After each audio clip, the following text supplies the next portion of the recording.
Hi everyone, I'm Eileen from Reycraft Books, and this is Magic Mirror Night. Welcome back. We are reading The Tomb of Time. And the last time I saw you, Marko and Miranda were trying to escape the Emperor. He was about to show up at the archaeological site. And since they are posing as his children, and they really aren't, they were afraid that they might be discovered. But then they got caught. And now they're standing in the front of the crowd, waiting for him to appear. So let's see what happens next. Chapter 9, Mount of the Gods. An army appeared to be approaching, except it appeared to be an army of short people, and none of the members had helmets or spears or shields. As they approached, Mira's mouth dropped open. It was an army of children. There were literally thousands of young people from about her age, she guessed, to about 18 or 19 years old, a platoon of teenagers. A horn sounded from the stage and people's eyes were drawn back to the sorcerer. He moved towards a thin mounted tube opening into a cone shape, a primitive megaphone of some sort, and he began to speak. "I am Zhu Fu, court sorcerer of the Emperor of Qin," he said. There were huge cheers. Clearly this man was respected and loved. The roar continued for several minutes and did not stop until the sorcerer raised his hands to call for silence. Then he continued, "I bring you exciting news of our mission, the mission you and I share, to bring immortality to our great leader. You are creating the necropolis for the moment when he transcends his earthly human body and becomes immortal. I am traveling to the Mount of the Gods, Penglao, to get the elixir of life, which will make him immortal." This was followed by more cheering from the huge crowd. The sorcerer said he had to speak about his mission. "It is a long and complex story, and I must start at the beginning," he said. He reported that many years ago, the emperor had spent 3 days with Anqi Sheng, a magician who had just reached his 1000th birthday. You might find that hard to believe, but the old magician gave many indisputable signs, and he was more than 1,000 years old. He knew wisdom that even our wisest people have forgotten. He could forecast the future. He had a tiny vase which contained the light of the sun. Mira turned to her brother. "A flashlight?" she asked. The sorcerer continued. "He had a tiny silver box of fire." "A lighter," her brother breathed. He performed many signs and wonders before disappearing magically. "It's Grandpa. It's got to be." Marko nodded, too excited to speak. But Anqi Sheng left behind one object, a cube with a message. The sorcerer continued. "This object has been placed in the royal chamber of the necropolis and sealed there. The message said it represents earthly chains. One day it will simply vanish, and so will the bonds that tie the emperor to this mortal life." Zhu Fu went on to explain that Huang had asked him to track down Anqi Sheng to get more information. "He told me to go to Mount Penglao, the abode of the gods." "Cool," said Marko. "Do you know about this?" Chow Ta asked. "I think so. the boy replied. I read about it in a book. It's an island, isn't it? The girl nodded. Yes, it's where the immortals gather once a year to eat their annual feast. They lapsed into silence and listened to the sorcerer describe his visit to the waters around Mount Pinglao. He explained that he had not been able to land on the island, but had seen it from a distance. The sands of the island are white. The grass is white. The trees have white leaves, but the berries are made of rubies and diamonds. Gold and platinum palaces line the sides of the mountain. On the peak is a great golden palace where the immortals meet with Anqi Sheng. Zhufu told the audience that they had set sail from the Bay of Boha on the coast in the summer 2 years earlier. They had rejoiced to see Mount Pinglao in the distance, but they found their path blocked by a great sea monster and by powerful magic.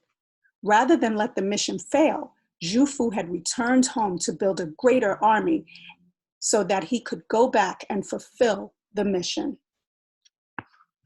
3 moons ago, a crew of sailors returned from the task the emperor had set them to kill the great sea beasts in the waters of Boha, between us and the island of Mount Pinglao. That cleared the path for the launching of the great second mission, the mission to find and bring home the elixir of life. And that great mission is launched today, he said. The crowd roared at the top of their voices. After letting the shouting continue for some time, the sorcerer explained that the new fleet consisted of 60 barks, crewed by 5,000 of the finest sailors in the kingdom. There was also a troop of 3,000 young people, the junior army that stood to one side of the stage. Their purity will overcome the barriers of dark magic and prevent mortals from landing on the island, the sorcerer continued. The army of youngsters waved their hands and received cheers in return. Mira cheered too, but Marko touched her hand. I think I read something about this in Grandpa's history books, he whispered to her.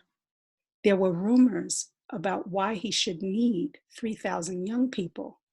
They called it the Fleet of Virgins. Some people said the sailors planned to sacrifice them to get the gods on their side. Ew, said Mira, that is mean. Sorcerer Zhufu stepped back from his position at the center of the stage, and there was a period of chanting, followed by various ceremonies involving dancers with scrolls and beast heads. And then the meeting was over.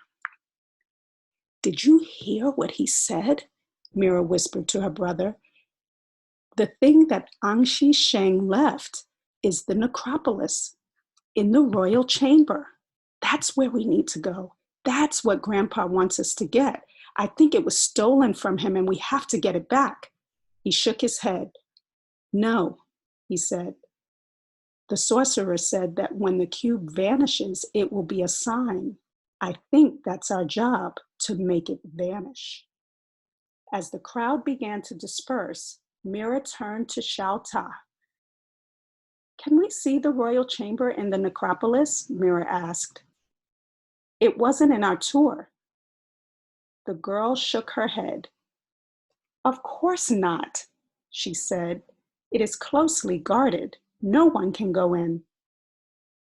Is it totally impossible? I mean, could someone sneak in without getting permission? If anyone went in, they would never get out again, said Xiao Ta. The guards would make sure of that. Mira bit her lip and thought about that for a while. Could the guards be bribed or something? The girl shook her head. The royal chamber is guarded by the ghost brigade, she said. Those guards are already dead. There's nothing they want or need. Marko felt suddenly chilled. He gulped before asking, "When you say they are already dead, do you mean they are statues?" She shook her head gravely. "No, they are ghosts, heavily armed ghosts. Last month, a builder accidentally went too near the royal chamber. A ghost shot him dead with a crossbow bolt. No one can go anywhere near it." Mira sighed. She thought of her grandfather's letter. This definitely was turning out to be a difficult mission. She needed to consult an expert. She sneaked into the dark of the nearest tunnel entrance. Mira stood in the dark with the magic mirror, which she had slipped out of her brother's backpack when he went to a well with Xiao Ta to get some water. "Are you there? Guardian, are you there?" The first time they had used the mirror, she thought she saw the reflection of her own face in the cloudy mirror, but the eyes blinked at a time when she was sure her own eyes had not moved. Then several weeks later, she woke up in the night and saw a face in the mirror, a beautiful but dangerous face, a green-tinged image. The person or creature had called itself the Guardian and had shown her some hourglasses. Each represented a life, and the Guardian had he warned her that every decision she made, every action she took, either added to or subtracted from the number of grains of sand in the top of the glass. Each grain represented a possible future, and if she put herself in danger, the number of grains would diminish dramatically. In the cold light of the morning, the whole experience seemed absurd. It must have been a dream or something, but perhaps not. It had all seemed so real, and the information that the Guardian gave her definitely helped them. Now they were in another difficult situation, and it seemed vital to get all the help they could. "Guardian, are you there? Can you hear me?" The mirror glowed green and eyes blinked open through a gray-green fog. "What do we do?" "I don't think we can get the cube thing. It's pretty well protected. There's like this army of ghosts around it, they tell us." The thing in the mirror did not react. "Can you give us any advice?" Silence. "Please," Mira added, remembering her manners. The silence continued. The eyes blinked, but the lips did not move. "Well, I'm putting you back in the bag then if you're not going to be of any help. Your choice." The lips parted and a whispering voice spoke. "The time is up. This is the final day. What you have to do now," it said. Then the image faded, and she was looking at a dull sheet of patterned bronze again. "Gee, thanks," said Mira. "That was really helpful." Suddenly, she heard a sound behind her. She turned to see Xiao Ta standing in the shadows, Marko behind her. "I know you are not the children of the emperor," the girl said. "You have been telling us lies." Mira closed her eyes. "Oh, brother," she said. Thank you so much for joining us. Return tomorrow when we read chapter 10 and maybe a little more from The Magic Mirror, The Tomb of Time. And in the meantime, go and catch up on the other chapters at our Reycraft YouTube channel. See you soon.